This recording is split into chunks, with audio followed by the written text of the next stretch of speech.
As I'm waiting on some parts to come in for some projects I'm still working on, I thought I'd share with you one of the crown jewels of my airgun collection. This is a TEL Model 61, and if you have no idea what that is, you can certainly be forgiven.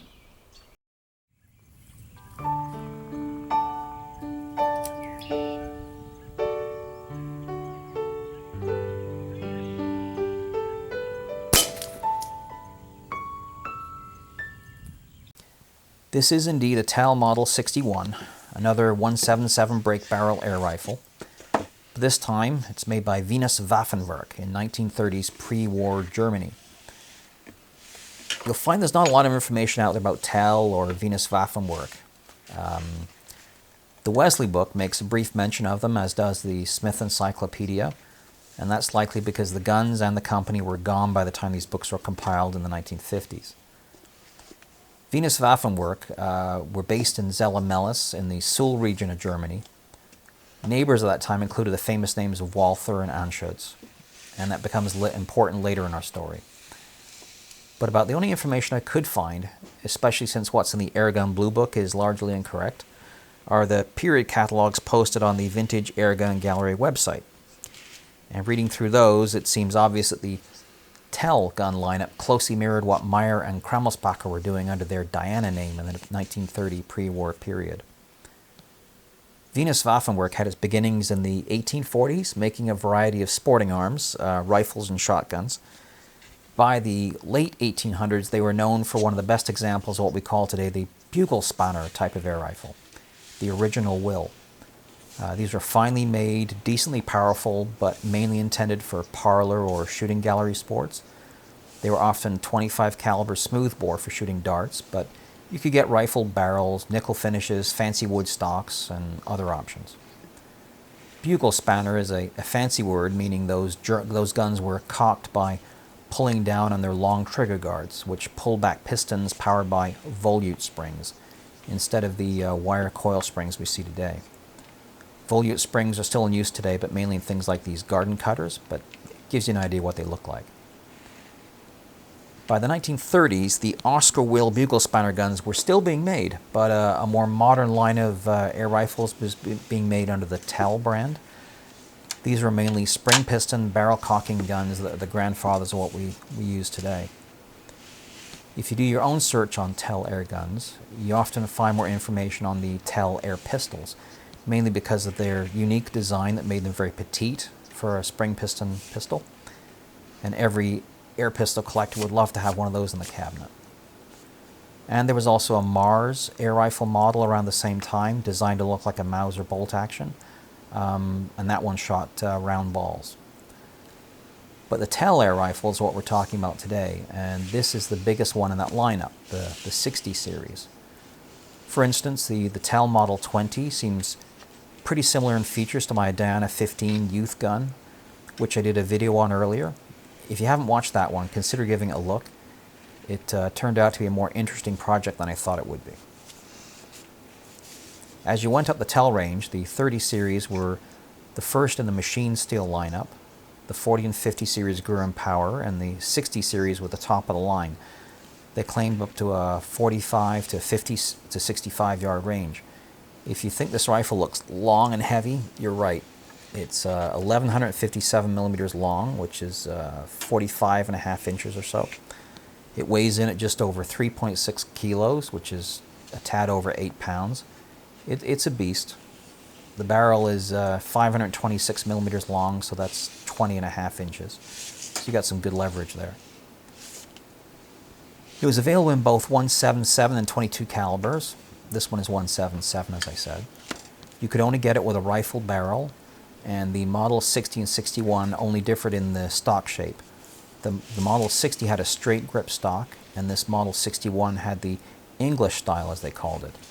You can see the pistol grip, and it's got this saw handle upper on it. That's directly modeled after the famous BSA Standard Underlever series, which came out in 1905, so yeah, getting a bit old-fashioned by the 1930s.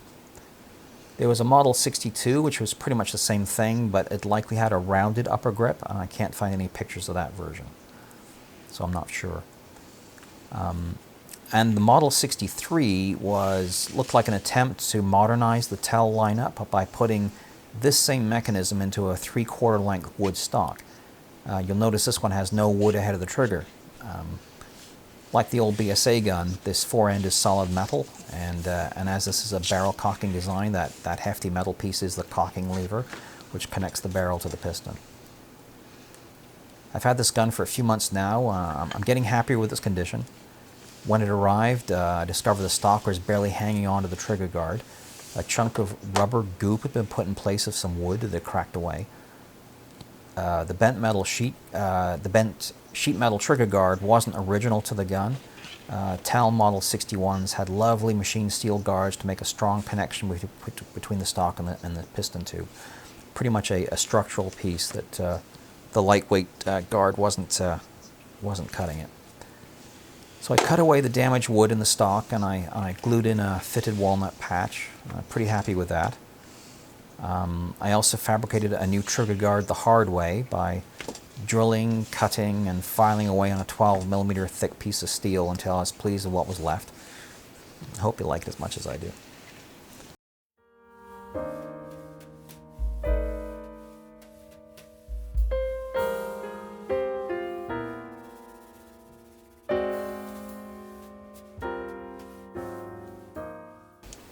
There was also some evidence of some mistreatment around the breech plug, which had wrench marks on it and some damaged threads.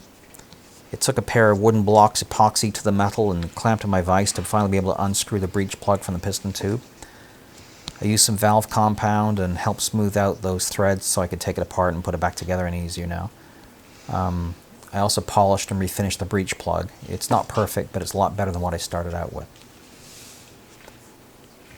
So why don't we know more about TEL air rifles, or Venus Waffenwerk, given they were around at the same time as the pre-war Diana rifles, which we've all heard of? Well, I think it all has to do with what happened after the war. Like most arms makers in the 1930s Germany, Venus Waffenwerk was pressed into production for the German war effort, and all things like sporting guns and air rifles was discontinued. And when the war ended, the Suhl region ended up behind the Iron Curtain in East Germany. Walther and Anschutz quickly relocated to the west, where they were eventually, after some years, allowed to resume production of things like their target-grade air rifles. But Venus Waffenwerk didn't relocate, and they were, it seems, forcibly shut down by the Soviet-backed authorities. And they have slowly been forgotten by air gunners. And I do think old air guns and new air guns, they have a hard life. They're often owned by teens or pre-teens who outgrow them, and unlike a firearm, which can usually work perfectly for decades just by keeping it clean and oiled, air guns often break for one reason or another. Maybe it's a broken spring or a jam mechanism, bad seals, etc. So they get set aside in a shed or garage or attic, and they eventually rust away beyond repair and then eventually tossed out. And even if you do want to repair one, it's hard to find a gunsmith prepared to put $70 worth of work into a $50 gun. So old air guns just disappear, giving those of us who are still interested in the golden oldies a hard time finding the examples that still remain. But this one, being a top-of-the-line model aimed at a more adult user, somehow survived the nearly 90 years since it was made, and now it's mine. And you might wonder at the TEL name, given that the company's earlier popular model was the Will. Is this an allusion to the legend of William Tell, who shot the apple off his son's head with a bow and arrow? Well, okay, take a look at this logo engraved on the top of the piston tube. It's a little boy wearing a Tyrolean-style hat, and he's holding up his break barrel air rifle, and he's got an apple at his feet. And obviously this logo is reminiscent of the Diana logo, where the goddess is casting aside her bow and arrow and holding up her air rifle. No mistake, these companies were competitors. And while the bluing here shows signs of wear and rust freckling, I hope you can see how mirror polished it would have been originally been. This was truly up to the standard of something like today's Air Arms TX200, even all those years ago.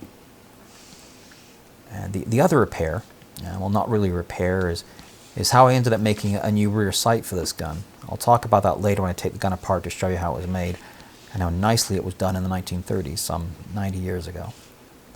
No, I don't really want to take it apart, but I will. It's worth sharing with you this crown jewel of my collection, both inside and out. Well, this is the TEL all completely dismantled into all its component pieces, pretty much.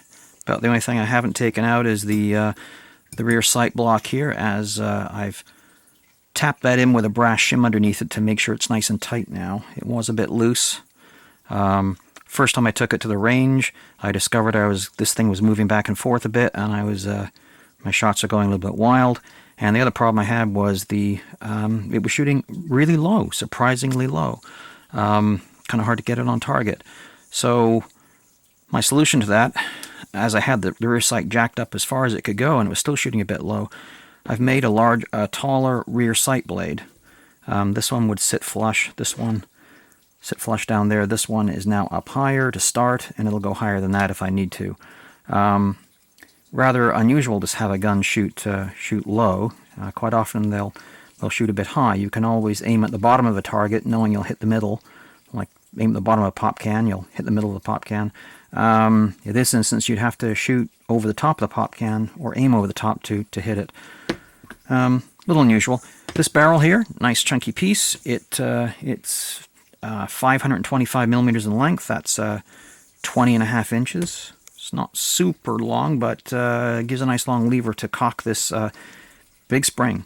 This is a big spring.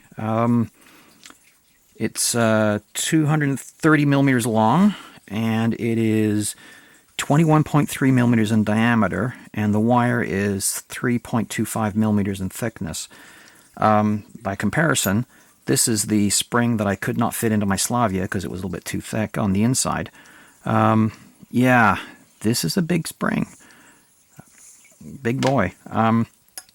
That said, time marches on, and manufacturers have learned a lot about efficiencies of springs and pistons, shapes, all that kind of stuff, what ideal weight a piston needs to be. So yeah, you'll find guns nowadays that have lesser springs generate just as much velocity or even more perhaps. But for the 1930s, this was a full-powered air gun. Other things we have here, this is the cocking lever, which attaches to the barrel here. This is also your forend, and TEL made it pretty darn chunky. This thing weighs almost 250 grams, so there's it's about a half a pound of metal right here. That is quite substantial, but it is the thing that sits in your hand as you're holding the gun and shooting it. So yeah, it's got a fair bit of bluing wear on it. Beautiful bluing originally on this gun, but it is worn through in a lot of places. Not really a candidate for finishing because it'll never look as shiny as it originally was. This is our piston. Again, pretty chunky. It does, let's see, it's 28.6 millimeters. 28.8 millimeters in thickness. That's bigger than what you'd find in most guns today, so some of the larger Magnums have large pistons like that. This is a fair bit of metal too. Let's see. Got the scales handy here, and this measures. Yeah, I'll give that little scales time to settle down here. This is the breech block, I guess, breech plug that goes in there, and with lots and lots of threads, and is held in. The thing that locks it all together is the trigger guard, and the replacement one that was on the gun was a bit of a mess, so I've made a new one, cut it out pretty much by hand, and fairly happy with it. It looks like it probably close to what the original would have had in profile, so that's quite good. The breech block, somebody had disassembled the gun in the past and had scratched up the block quite a bit. It looked like some sort of pipe wrench they used. It took some heroic measures to get the gun apart originally, but I was able to polish this down and heat blue it a bit. It's less than ideal, but cold bluing did not want to work on that, so this I'm happy with it for the time being. The buttstock simply attaches with a metal rod that goes down from the breech plug right through the stock, and then 17mm nut inside there. Yeah, that's fairly conventional for firearms, a little unusual on air guns, although from this era that was probably more par for the course. Because again, this is just a rear buttstock only type of gun, and this is in the English style with this little hook on the top there. Can't imagine that being comfortable on a 12 gauge gun. That would really hurt you. So, but air guns, if it seems more comfortable, then that's what you do. This is my biggest repair on this gun that made it more acceptable for use. This is a walnut piece that I inset in here because the original part was all kind of just rotted and cracked away, and the previous owner had filled this in with some sort of rubbery goop. It reminds me of the stuff you used to repair running shoes, so why anybody thought that'd be a great idea for an air gun or a wooden stock, I don't know, but I was able to cut it all away, make a piece that fit carefully, and glued it into place. It's quite robust now, and it's an important piece because it provides the bridge between the buttstock and the main spring tube, locks them together around the breech plug, stops things from coming unscrewed, supposedly. So, yeah. All the parts, you may have noticed this, all have the number 38 stamped into them somewhere or another. I'm guessing this gun probably, I don't think that's a serial number. I'm guessing this gun was built, assembled, all the parts carefully fitted to each other. It was probably a fair bit of hand fitting in those days. And then it was broken down, well, stamped 38 on all the relevant pieces. And then the pieces were sent off for bluing, and then when they bring it all back together again, they just match up the numbers and you know everything fits. Yeah, it's a very lovely made gun, and from a different time for sure. Anyway, first we'll put it all back together again, make sure it's working. We'll test it on the chronograph, and then hopefully get it back to the range and see if I can get it to shoot as well as I think it should. Before I start shooting it, I thought I'd show you just how the piston went together with the breech plug. And you can see the fine threads. You slowly turn it. They run nice and smooth now. Then you lined it up just as there's a witness mark, right? You see the two of them coming together there. And that's it. And then the screw holes line up and you can put everything back together again. Okay, let's test this tell over the chronograph and see what we get out of it. I'm going to start off with the basic 7-grain G-Co wad cutter pellet, because I happen to have a lot of them right now. And they seem to be pretty decent. Okay, let's give this a shot. 687 feet per second.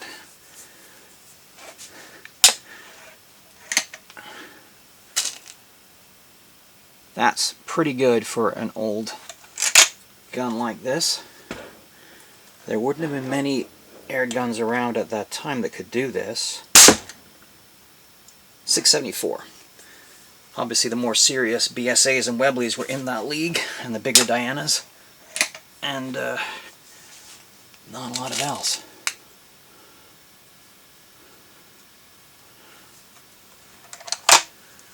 This is a fairly big and cumbersome gun to wield over the bench, and at the chronograph it's surprising how a few extra inches makes it tricky.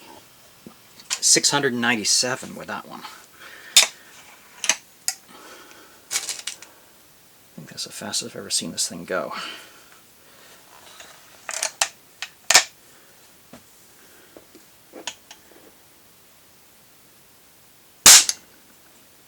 .701.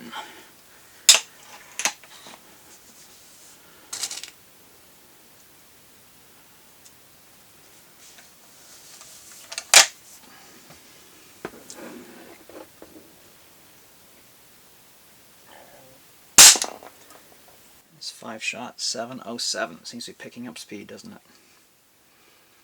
Interesting.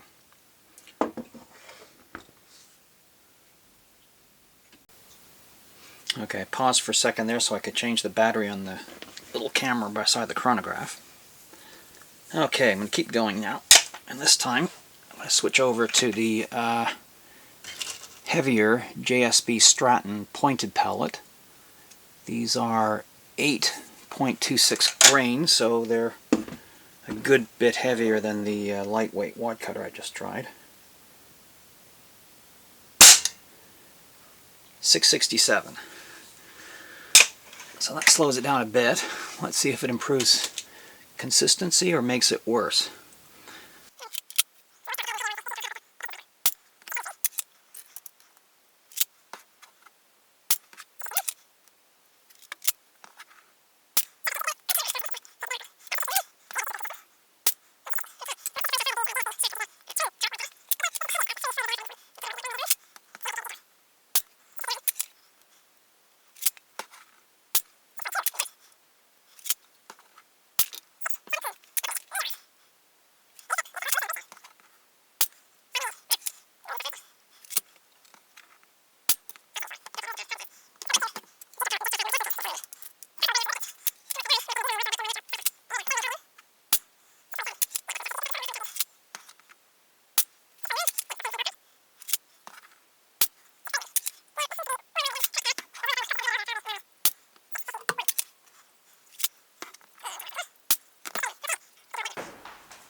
So here I am at the range. At first I'm going to shoot the gun off the rest. And I discovered some very interesting things. With the gun all nice and tight and put back together properly, it was no longer shooting low, it was now shooting really high with my new higher rear sight. Problem was, I guess, is the barrel pivot, if it's not really done up snug, the gun will droop low for some bizarre reason. I haven't seen that before in another one. So tightening everything up, it shoots higher. So I ended up putting the original rear sight back in, since I had it with me, and I was able to shoot some halfway decent groups with it. Still need some little more sighting in, but I just wanted to see how consistent it was. There's always a flyer, isn't there? And 5 more here, this time with the G-Co wide cutters again, the inexpensive pellets. Got a 20mm group out of them, so I can't complain. As I say, I still think the gun can do a little bit better, and but not bad for a 90-year-old thing with iron sights, that's for sure. And then I thought, well, I really do need to try this, shoot this thing offhand, just like they did in the old days. Forget all this, you know, rested nonsense. So loaded up again, this time with the RWS wad cutters, and fired it offhand. And I was really fighting a very stiff trigger. When I first put the gun together, the trigger seemed awfully light, and I guess the sear's engaging heavier and heavier now, so the trigger's getting very hard to pull. So I need to sort out the trigger adjustment, which I installed in my new trigger guard, just like an original one. So once I get that sorted out, again, the gun should do better. There's still work to do for sure. But this is just at 10 meters. I'm not, it was really cold at the range. The heating wasn't on, and my hands are getting a bit cold, so I called it a day after shooting this. But yeah, there's always that flyer out there, isn't there? But my excuse this time is, yeah, the trigger is just really, really hard to pull. So I do love this old gun. It obviously isn't for everybody, and it isn't something you'd want to shoot every day, but it is quite fascinating to work with something this old. I really was on the hunt for an old BSA, but I guess everybody else is, and their prices have just gone insane, even on what I would call a rusty metal stick. But if it's marked with BSA, people pay hundreds of dollars for it. But this gun, I was able to get this one, mainly because they're not well known. They just fly under the radar. Future projects for it, aside from all the... I have some ideas on how to fix that barrel pivot problem. And a friend of mine who is a much better carpenter than I am, he is willing to help me, I think, build a travel case for it, where I break the gun down, take the barrel off the gun, have it in a nice felt-lined case, just like they would have had in the old days. Kind of looking forward to something like that. That'd be kind of cool. So if I do that and sort the other things out with it, I will be back and show you more progress on this thing. But in the meantime, I really hope you've enjoyed this video. I've certainly enjoyed working with this gun bit by bit, and as I said, I'll keep you up to date in the future on what happens with it. But in the meantime, thanks for watching. I'll be back, and consider subscribing.